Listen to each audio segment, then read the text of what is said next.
Well, the I.S.U.P.K, Universal School, the Israelite School of Universal Practical Knowledge, from Harlem, New York, 125th Street, under command of General YAHANNA.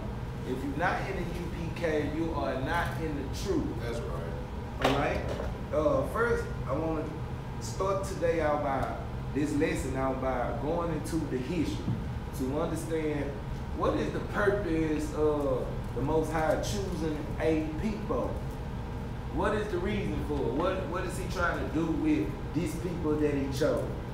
If you could read or go to Genesis chapter 12, verses 1 through 3. The book of Genesis, chapter 12, verse 1.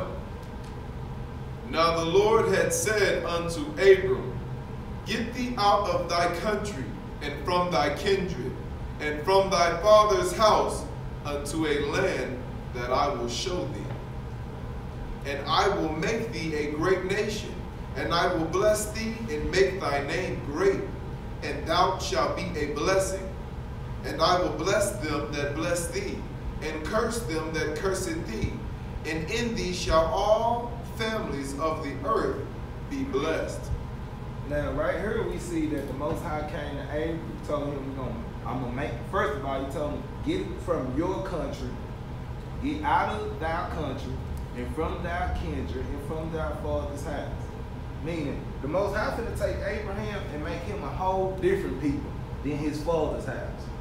Told him, get away from your people, your country, and go to a land. Read that verse, what's that? Verse 2.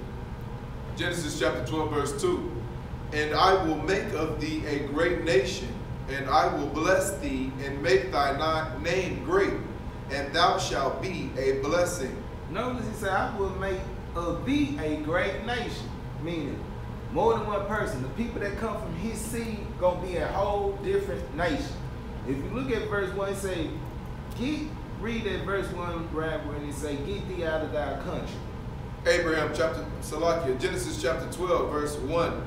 Now the Lord had said unto Abram, Get thee out of thy country, and from thy kindred, and from thy father's house, unto a land that I will show thee. The Most High making a difference. He done chose Abram before his name is Abraham. And he finna separate him from his father's house, from that country, from those people. And he gonna take Abraham, and in verse 2 he say he gonna make Abraham a great nation. Now skip down to verse 7. Genesis chapter 12, verse. Yes, sir. Come on, you good. Genesis chapter 12, verse 7. And the Lord appeared unto Abram and said, Unto thy seed will I give this land. And there builded he an altar unto the Lord who appeared unto him. Now verse 7, the Most High telling him that he finna give him a land and a territory. Alright? Now, if you could read it, if you could find a scripture when it say that gospel was preached unto Abraham.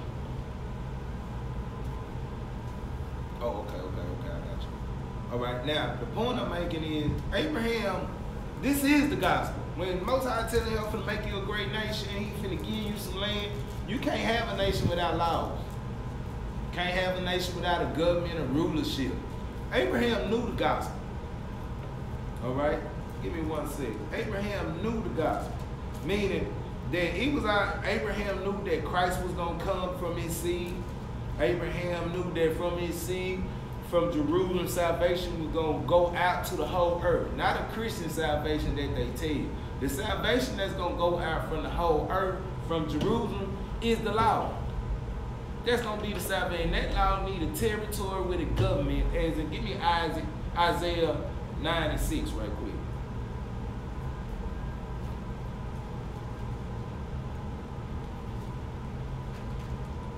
You're going to find out right here that this is the prophecy. This is what's going on, that a kingdom or a nation is finna be built. All right, Isaiah 9 and 6. Isaiah chapter 9, verse 6. For unto us a child is born, unto us a son is given, and the government shall be upon his shoulder, and his name shall be called Wonderful, Counselor. Salaki, read that again one more time for me. Isaiah chapter 9, verse 6. For unto us a child is born, unto us a son is given, and the government shall be upon his shoulder, and his name shall be called Wonderful, Counselor. A government is something that governs people over a particular land with a law. Right here, the Most High telling Abraham, I'm going to make you a nation. I'm going to give you this land. In other words, Abraham has the law of the Most High God. Right. He had the covenant with his son Isaac, which the covenant of circumcision. And he offered his son Isaac on the altar, but the Most High told him, don't kill him. Right. All right. Now the purpose for that is because Abraham believed the Most High God when he said, I'm going to give you a land, make you ruler, or make your seed great on this earth, that all nations going to be blessed. Now give me Exodus 3 and 7.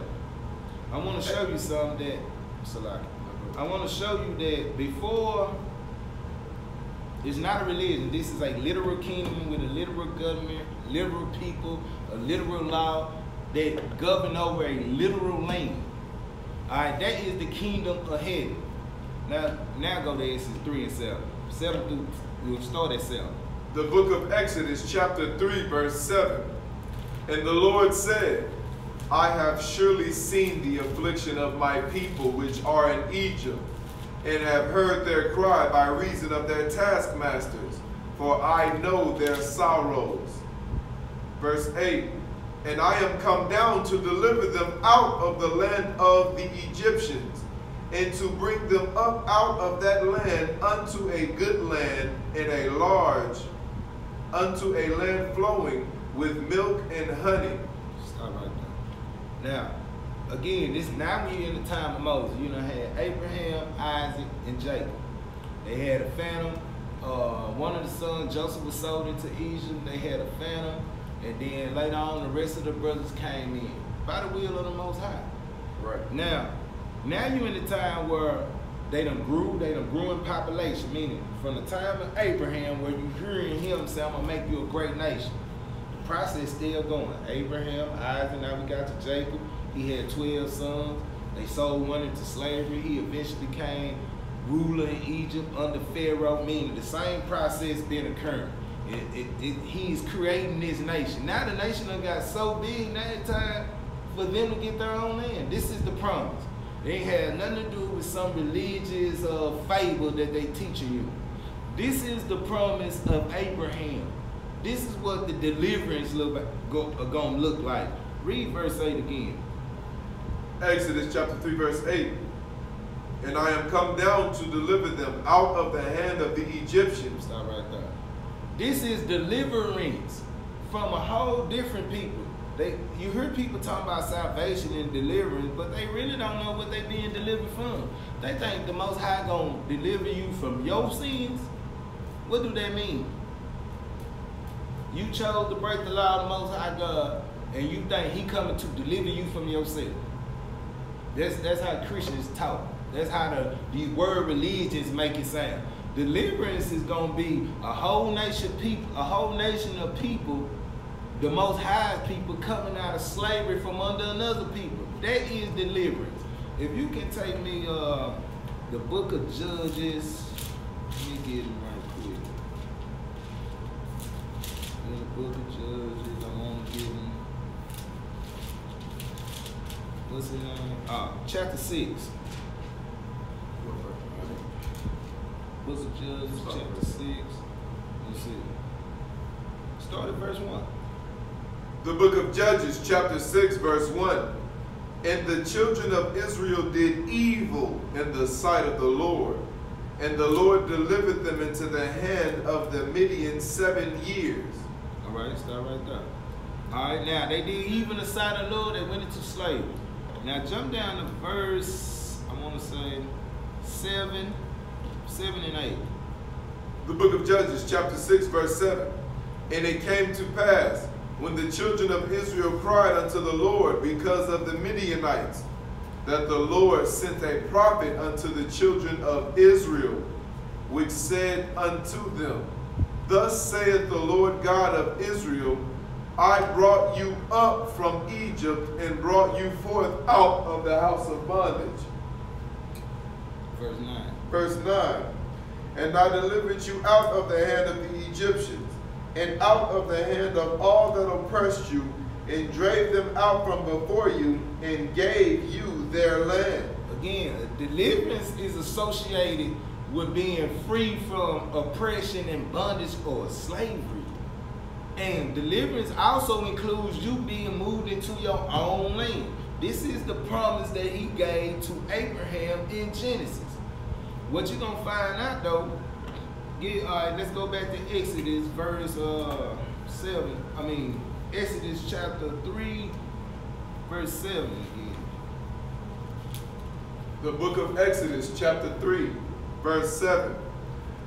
And the Lord said, I have surely seen the affliction of my people which are in Egypt, and have heard their cry by reason of their taskmasters. For I know their sorrows. Verse 8.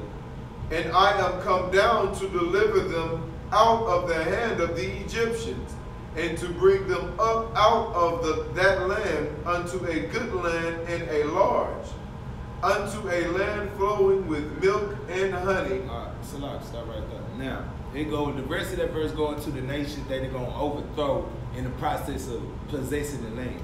But notice here that deliverance is always associated with Israelites being free from a bondage.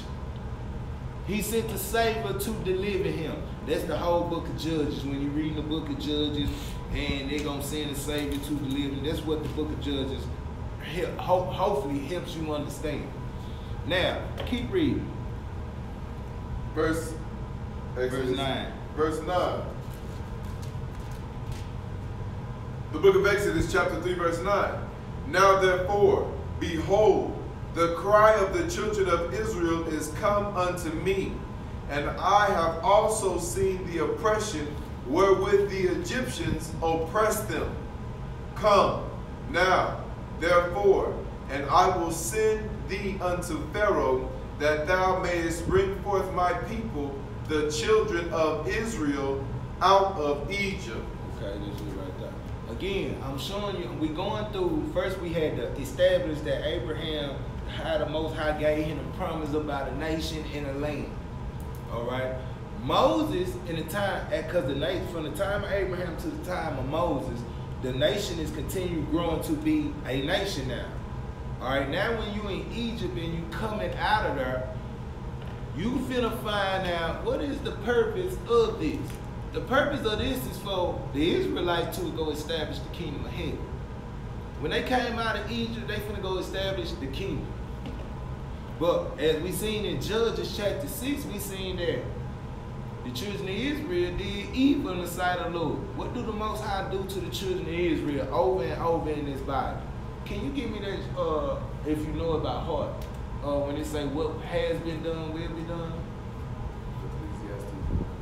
Ecclesiastes 1 and 9. You're going to find out that this is a reoccurring thing. It happens over and over. Every time the children of Israel, especially the whole book of Judges, is the evidence and the proof that when the children of Israel sinned, they went into slavery. Then they cried up on the Lord, and the Most High sent them a deliverer or a savior. Go ahead, read it. Ecclesiastes chapter 1 verse 9. The thing that hath been, it is that which shall be, and that which is done is that which shall be done, and there is no new thing under the sun. I mean, this is history. This is the history of Israel, the people. It's written. This is the record. And what happened in her is going to be done again. Now, what I mean by that, Israel broke the covenant and law with the Most High God. And they children, if you went to Deuteronomy 28:26, you're going to find out again of the prophecy of them going to slavery by ship. All right? Read that for me if you don't mind. Deuteronomy 28:68. Deuteronomy chapter 28 verse 68. And the Lord shall bring thee into Egypt again with ships, by the way whereof I spake unto thee, thou shalt see it no more again. And there ye shall be sold unto your enemies for bondmen and bondwomen, and no man shall buy you. That word buy in that scripture is an old Quaker English, which means redeem. Like if you get a coupon to redeem something, you paying for it. You redeeming it, purchasing it back. All right, now give me Deuteronomy 28:15. The book of Deuteronomy, chapter 28, verse 15. But it shall come to pass, if thou wilt not hearken unto the voice of the Lord thy God, to observe to do all his commandments and his statutes, which I command thee this day, that all these curses shall come upon thee and overtake thee. Okay, now again, right here it says if you don't do these commandments, certain curses gonna happen to you and overtake you. One is slavery by ship, right? But that's a reoccurring theme, not by the ship, but slavery for Israel. The last slavery or the prophesied calamity that's gonna come on Israel was this captivity was gonna be by ship. All right, but the purpose of this lesson, again, I'm gonna reiterate this over and over so you can understand that the Most High gave Abraham a promise that he gonna make Abraham a great nation. He gonna give Abraham descendants land. They are given the promise to rule the earth. Give me Romans 9:3-4. So you can understand that it's a recurring theme that the Most High ain't changed this plan. He working with it like a farmer working with the crops. Right. We gonna prove that. Read.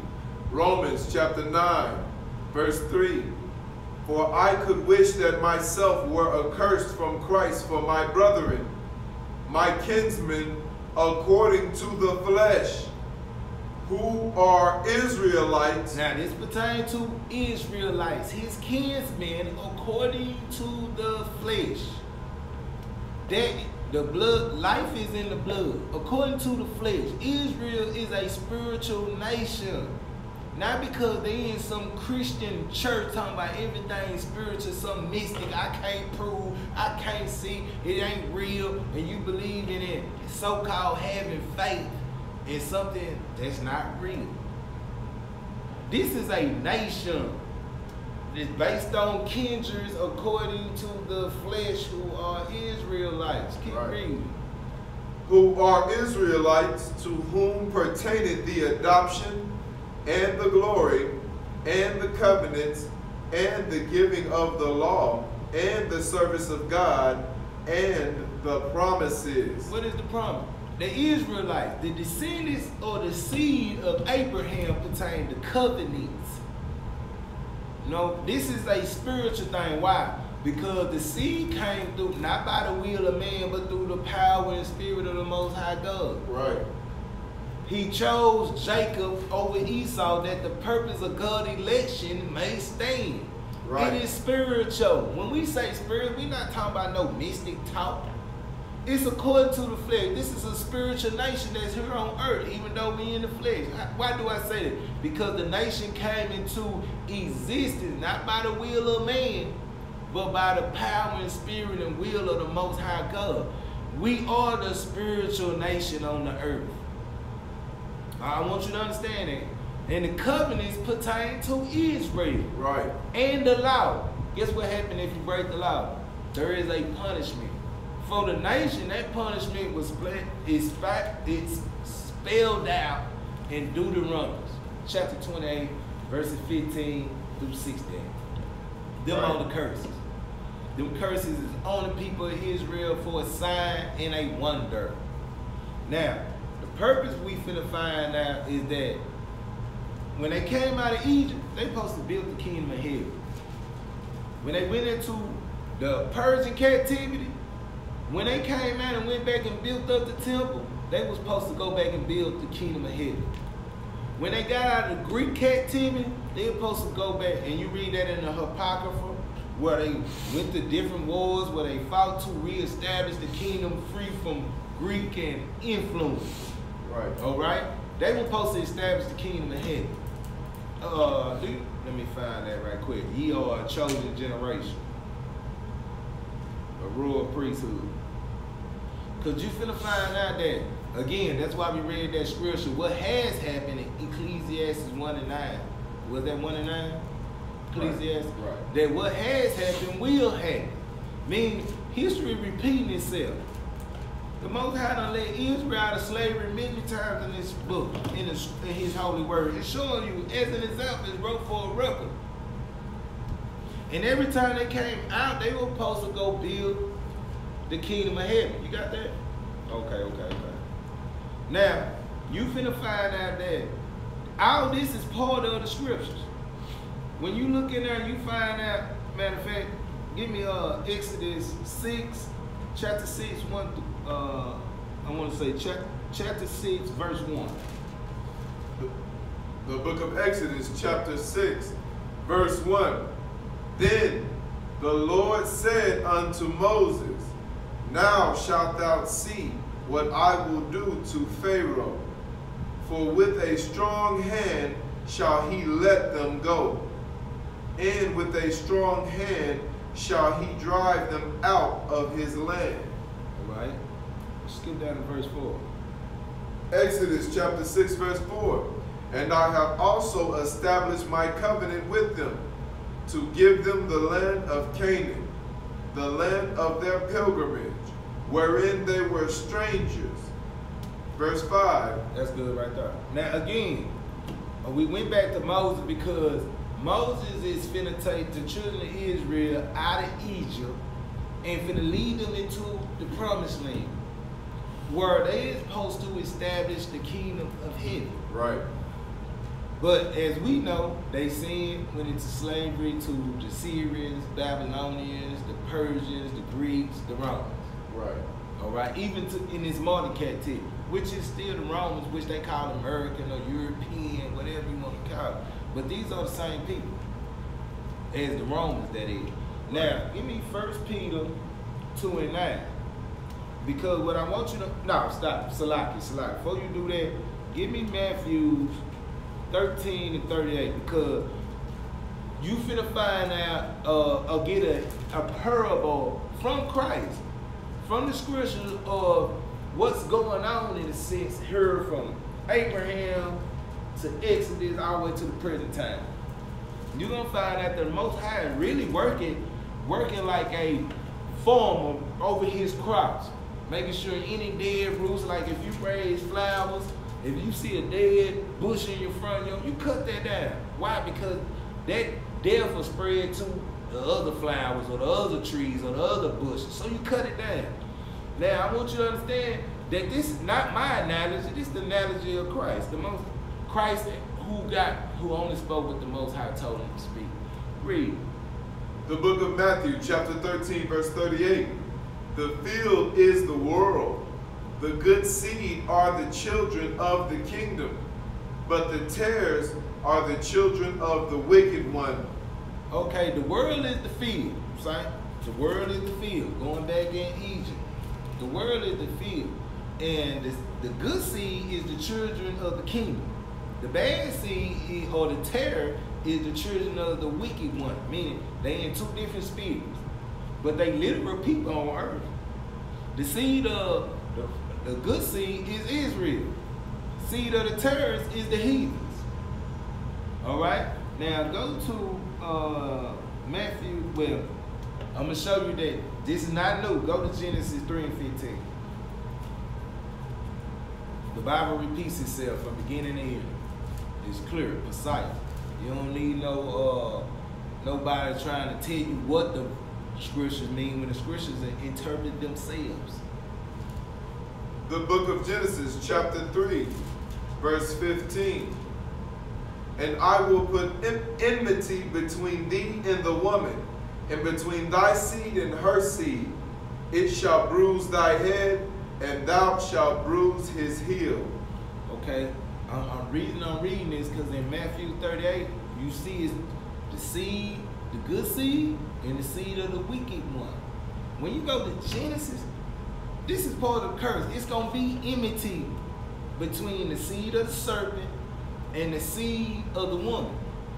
The seed of the woman, or the man's seed that the woman gonna produce, that comes from her, they gonna be on the earth. The world is a field ready to be harvested.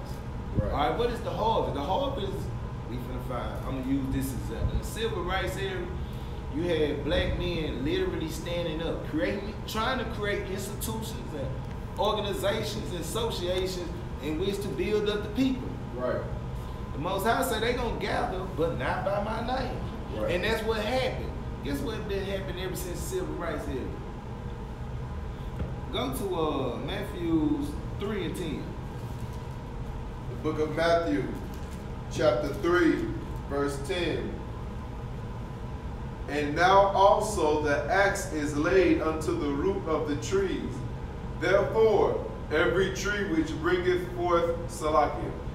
Therefore, every tree which bringeth not forth good fruit is hewn down and cast into the fire. Guess what happened when Egypt came out, when Israel came out of Egypt and they went 40 years in the wilderness? All those who didn't believe were killed off in the wilderness. They never made it to the promised land. Right. That's the axe to the root of the tree. He cutting off everything that don't produce good fruit. Ain't that what he said in Matthew 13:38? Every tree that don't produce good fruit, he gonna cast into the fire. Right. I mean, you gotta understand, the field is the word. The good seed is the children of the kingdom. The Most High working with you like a farmer. He cutting off the dead, and he trying to protect and preserve that righteousness, that small group that believe, who came into the promised land, who were supposed to build the kingdom. But if they didn't do what was right, their sons and daughters are going to be sent into slavery. Right. Now you're in the last generation, what we call the last days. All right, give me 1 Peter 2 and 9. We in the last days. And what's been happening is a recurring event. We got to get it right. The followers of Christ, when the Romans came into Jerusalem in AD 70, what did the followers of Christ do? They fled Jerusalem. They understood the prophecy. That when you see armies coming into Jerusalem, know that the end is near. In the book called From Babylon to Timbuktu, it said that over 1 million Jews fled into Africa. What happened to everybody who stayed? The Most High put the axe to the tree. They died. He cut them out. Those who made it into Africa, who set up those societies and eventually migrated to West Africa, those were the faithful followers of Christ's descendants. And when they begin to, when that tree produced this fruit, and they start worshiping false gods like Islam, or maybe they believed the white man when he was coming over and trading with them, and maybe they became Christian. When that tree produced this fruit, the Most High began to cut it down because it did not bear good fruit.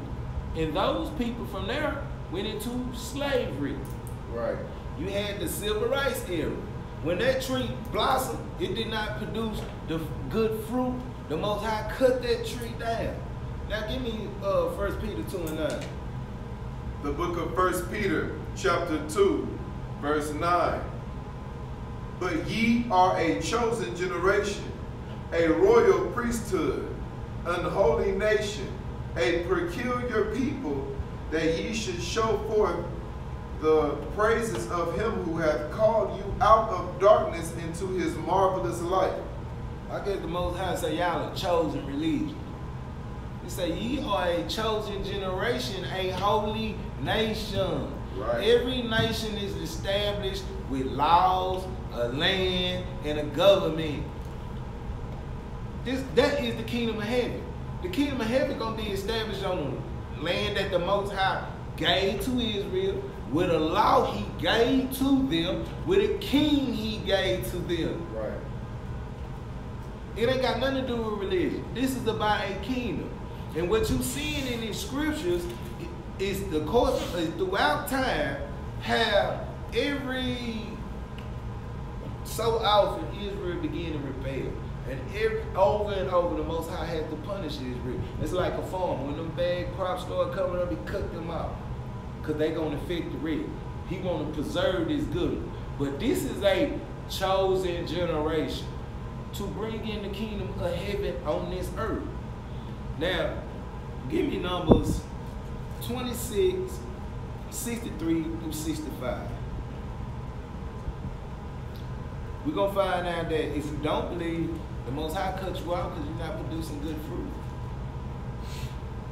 The book of Numbers, chapter 26, verse 63. These are they that were numbered by Moses and Eleazar, the priest, who numbered the children of Israel in the plains of Moab by Jordan near Jericho. But among these there was not a man of them whom Moses and Aaron the priest numbered, when they numbered the children of Israel in the wilderness of Sinai. Right. For the verse 65. Go ahead. For the Lord had said to them, they shall surely die in the wilderness, and there was not left a man of them save Caleb the son of Jephunneh and Joshua the son of Nun. Now with this scripture, I want you to go to Hebrews 4 and 6. You're going to find out that that whole generation that came up out of Egypt, the only people that made it to the promised land was Joshua and what was the other dude's name? Caleb.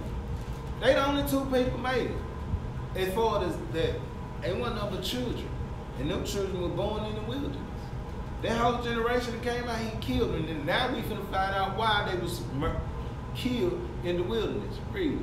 Hebrews chapter 4, verse 6. Seeing therefore it remaineth that some must enter therein, and they to whom it was first preached entered not in because of unbelief. They didn't go into the promised land or be able to go into establish the kingdom because of unbelief. It's going to be the same way in this generation. Right. It's a lot of Israelites who don't believe. It's always been like that. Guess what the Most High going to do to them? Go back to Matthew 3 and 10. He going to put the axe to the tree. The axe to the tree means 2/3 of Israel going to be destroyed in the nuclear holocaust. Because they don't believe. They haven't come back to the law of the Most High. This is about a nation and kingdom. And we are supposed to, when you come out of this place, you're supposed to go establish the kingdom of heaven, just like every other time when they came out of slavery. Right. Read. Matthew chapter 3, verse 10. And now also the axe is laid unto the root of the trees. Therefore, every tree which bringeth not forth good fruit is hewn down and cast into the fire. Again, that's what's happening. I mean, I want you to understand, the Most High is a farmer. He's working with the field, which is the earth. And the good seed is the children of righteousness, or the children of the kingdom. The wicked seed is the heathens. Right. Okay? That's what's going on. And until you get it right, every time, let me give you a prime example. When you come out this slavery, it ain't gonna be no more, they gonna rebel against the Most High. The kingdom gonna be established forever, meaning it ain't gonna never end. When they came out of Egypt the first time, those who did believe, the Most High put the axe to the tree. They died in the wilderness. They came into the land, they took over the land, they supposed to establish the kingdom of heaven then. When they began to sin, they went into the the Babylonian captivity. They went into the Persian captivity. When King Cyrus gave the decree, or Darius gave the decree to King of Persia so they can go rebuild the temple. They were supposed to win and establish the kingdom of heaven then. Right. When they fought against the Greeks in Maccabees, is that right? Maccabees, they came out, they were putting the kingdom back in order then. And then they began to sin, they go into another slavery. Right. You in the last slavery. And ain't gonna be no more slaveries after this. Because after this is a chosen generation. That generation died in the wilderness. But this generation been chose to do what? To establish the kingdom on this earth. Right. Under Christ. Don't think, when I say that, I'm not saying like you got the power to do it within yourself. But what you can do is submit to the power. If you submit to the power, you go in the flow of the Most High, you go in the flow of the power, and you can go establish the kingdom. But if you don't submit to the Most High and go with His law and go with His rule, then you perish. As a nation, Israel is perished. Right. You in hell, burning fire. Not what they say in the Christian church. I'm talking about the fire of this existence when you can't, every time you look around, you in some type of problem. Financial, relationship, your family broke down. I mean, every time I look around, black people, Hispanic people, Native American people, they got some other issue to the point where they say if it ain't one thing, it's another. That's the kind of slogan. The point is, this the generation that's gonna put the law into effect. Who, give me Jeremiah 31, 33. I think that's get there. Because the Most High finna put His law in your mind. This generation, this the generation that the covenant is finna be made with. You gotta come back to this and understand it. Got nothing to do with a religion. Got nothing to do with singing and dancing in church, trying to love it. It's got everything to do with the nation and the promise that the Most High gave to Abraham, that his seed gonna be a great nation on this earth. Not only a great nation, but high above all other nations. Right. That ain't no mystic Christian spiritual talk. The law is spiritual. If you want to talk, because I hate to hear these Christians be talking some abstract, something you can't understand, don't mean nothing, some vague conversation about spiritual. Oh, I live in the spirit. What you mean you live in the spirit? That's what I be wanting to know.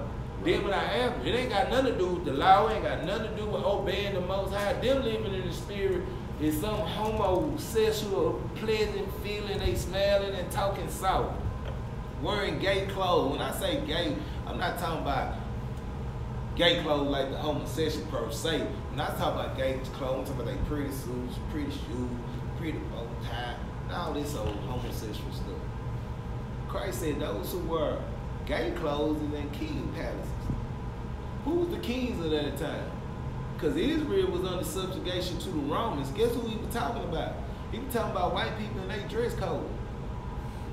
They in king hats. Ain't them the kings of the earth today? Right. That's what he talking about. Why mimic and want to dress like them when Christ said them gay clothes? Christ was dressed like a warrior. The point I'm making is that it keeps happening over and over in the Bible. The Most High deliver you. Deliverance got something to do with some land. Right. Deliverance got something to do with establishing the Most High law.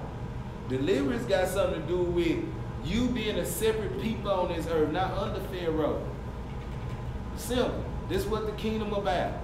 Right. All right, now the point of this lesson means, because I'm finna get ready to wrap up, I just wanted to get you out of the religious thinking and put you in the mind state is that the Most High gave us the law to fulfill this, to go out here and build the kingdom. That is the purpose. Right. He told Abraham to get away from your country, your kinsmen. All right? And he finna make you a new people. With a nation, your descendants gonna be a different nation from the house of your father. They gonna be in a different land, a different law, because Moses did bring the law. The Most High did give him the law to give to Israel. You can see the progression over time. From Abraham to Moses. That time, the nation was steady growing. They were having kids, they were living life, they were doing things. When I mean doing things, they was living. Just like you is now. The Most High chose that one man. If you didn't follow Moses as an Israelite, you weren't following God. Right. When Christ came, if you weren't following Christ, you're not following the Father. Same way today. It don't change. We in a captivity. If you not following Christ under command of Gen.YAHANNA, You're not following the Father. You're not following Christ. Right. The Most High always provided one man for Israel to follow. It ain't a whole bunch of different people you can follow. Alright, now the point of this is, again, this is a chosen generation. To do what? Give me that Jeremiah. Jeremiah chapter 31, verse 33. But this shall be the covenant that I will make with the house of Israel. After those days, saith the Lord, I will put my law in their inward parts, and write it in their hearts, and will be their God, and they shall be my people. After those days, meaning after this slavery you finna go through, at the end of these last days, the Most High say you finna put his law in your mind. The law is spiritual. If you're not talking about keeping the law of the Most High, you're not in the spirit. You're not operating in the spirit of the Most High. I know these Christians love to talk about the spirit. They get this, what they call shouting, speaking in tongues, a whole bunch of gibberish you can't understand, Right. looking like you having a seizure, talking about the spirit of the Lord moved on them. But then soon church over, you finna go eat pork. Might do it inside the church. Right. If you're not trying to keep this law, you're not following the Most High. And the Most High, this is the covenant he gonna make with Israel and the house of Judah. They gonna become one. Give me Jeremiah 3 and 18. They gonna become one nation. Not no one religion. It's gonna be one nation. Christ is the king over a people. This is a chosen generation that's finna do without what all these generations didn't do. We gonna keep the law in the spirit of Christ. What you mean? Christ said that the Most High desires mercy rather than sacrifice. You gonna keep the spirit of the law, not the letter.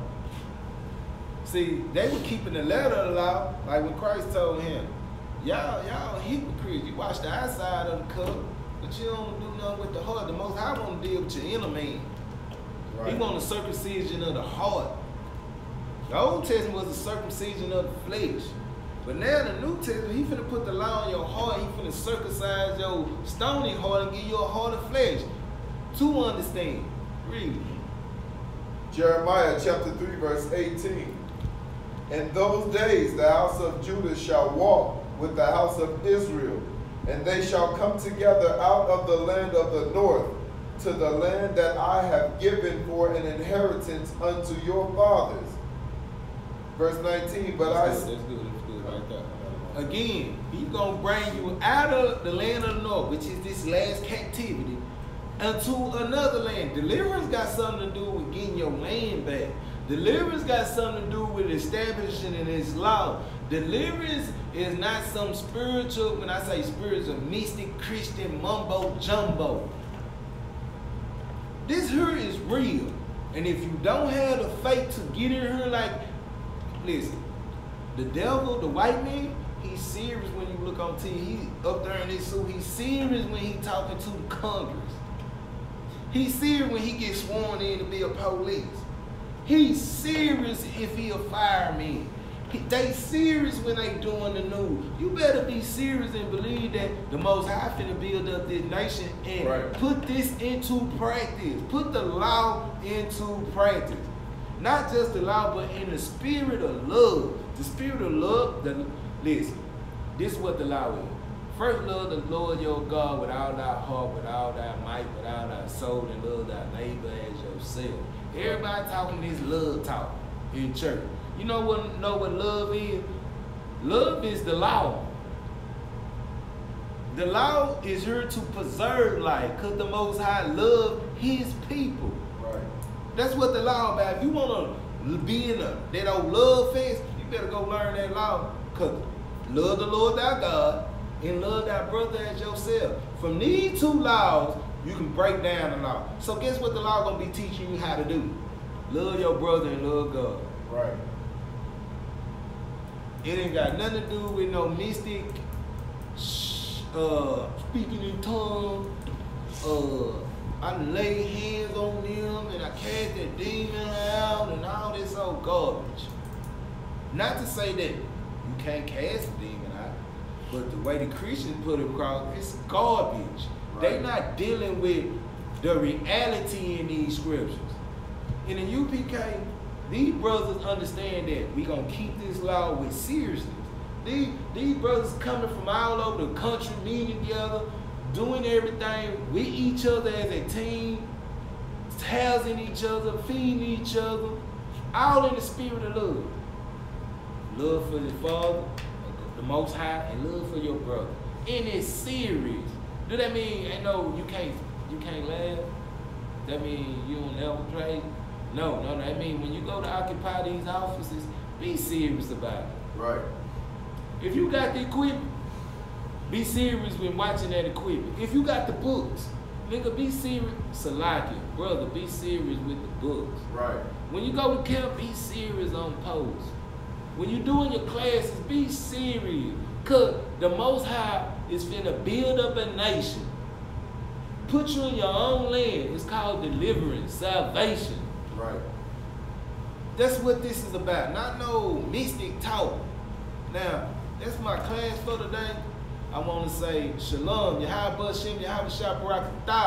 We're from the I.S.U.P.K, Israelite School, the Universal Practical Knowledge under Commander in General Yahanna. Kwam Yashala. Kwam Yashala.